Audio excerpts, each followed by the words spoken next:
pada perencanaan audit.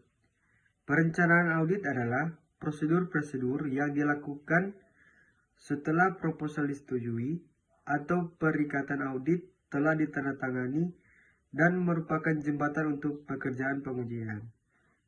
Perencanaan audit juga meliputi pengembangan strategi, menyeluruh pelaksanaan dan lingkup audit yang diharapkan. Selanjutnya, ada langkah-langkah dalam kegiatan perencanaan audit. Yang pertama, memahami bisnis dan industri klien. Yang kedua, memahami dan menilai struktur pengendalian intern. Yang ketiga, menentukan tingkat materialitas awal dan salah saji yang bisa diterima. Dan yang keempat, menentukan tingkat risiko audit awal. Yang kelima, melakukan komunikasi dengan klien dan auditor lain jika bertindak sebagai auditor utama. Yang keenam, menyusun rencana audit.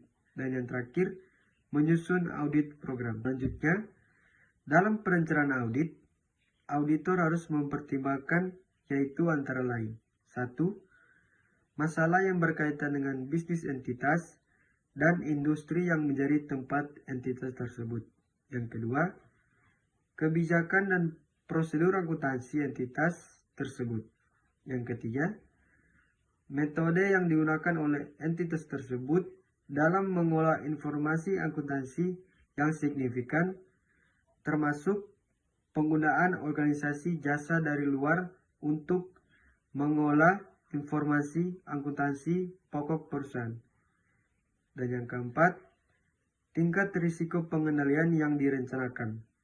Pertimbangan awal tentang tingkat materialitas untuk tujuan audit.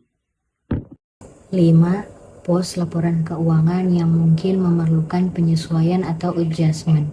6. Kondisi yang mungkin memerlukan perluasan atau pengubahan pengujian audit, seperti risiko kekeliruan atau kecurangan yang material atau adanya transaksi antar pihak-pihak yang mempunyai hubungan istimewa.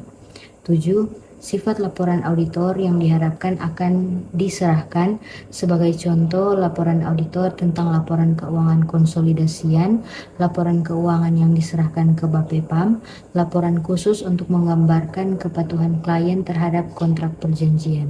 Selanjutnya, audit plan. Isi dari audit plan mencakup hal-hal mengenai klien.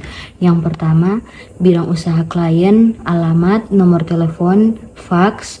Yang kedua, status hukum perusahaan berdasarkan akte pendirian. Selanjutnya, kebijakan akuntansi. Selanjutnya, buku yang digunakan, buku penjualan, buku pembelian, buku kas atau bank, dan buku memorial. Selanjutnya, metode pembukuan, manual, komputer, mesin pembukuan. Selanjutnya, neraca komparatif dan perbandingan penjualan, laba rugi tahun lalu dan sekarang.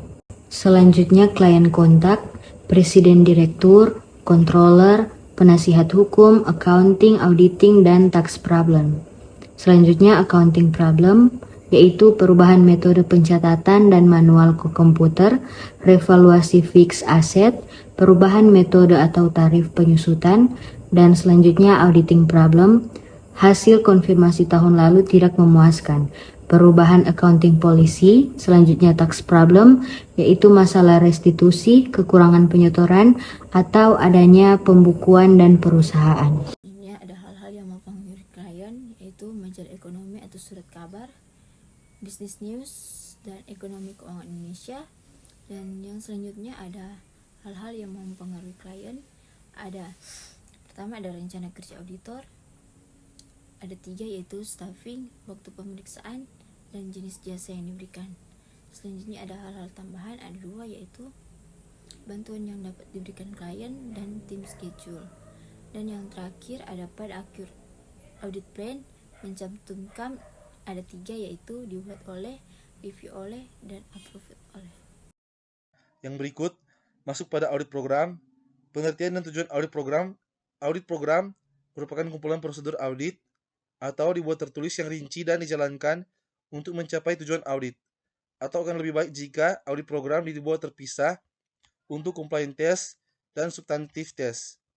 Tujuan audit program yaitu untuk mengetahui apakah penyajian laporan keuangan oleh manajemen dari sisi eksistensi atau keterjadian, kelengkapan, hak dan kewajiban, penilaian atau alokasi serta penyajian dan pengungkapan dapat dipercaya, wajar dan tidak menyesatkan terhadap pihak yang berkepentingan dan terhadap laporan keuangan tersebut. Program yaitu yang pertama sebagai petunjuk kerja yang harus dilakukan asisten dan instruksi bagaimana harus menyelesaikan. Yang kedua, sebagai dasar untuk koordinasi, pengawasan, dan pengendalian pemeriksaan. Yang ketiga, sebagai dasar penilaian kerja yang dilakukan klien. Program yang baik mencantumkan yang pertama, tujuan pemeriksaan atau audit objektif. Yang kedua, prosedur audit yang akan dijalankan. Yang ketiga, kesimpulan pemeriksaan. Prosedur audit program terdiri dari yang pertama, prosedur audit program untuk compliance test, yang kedua prosedur audit program untuk substantif test, dan yang ketiga keduanya.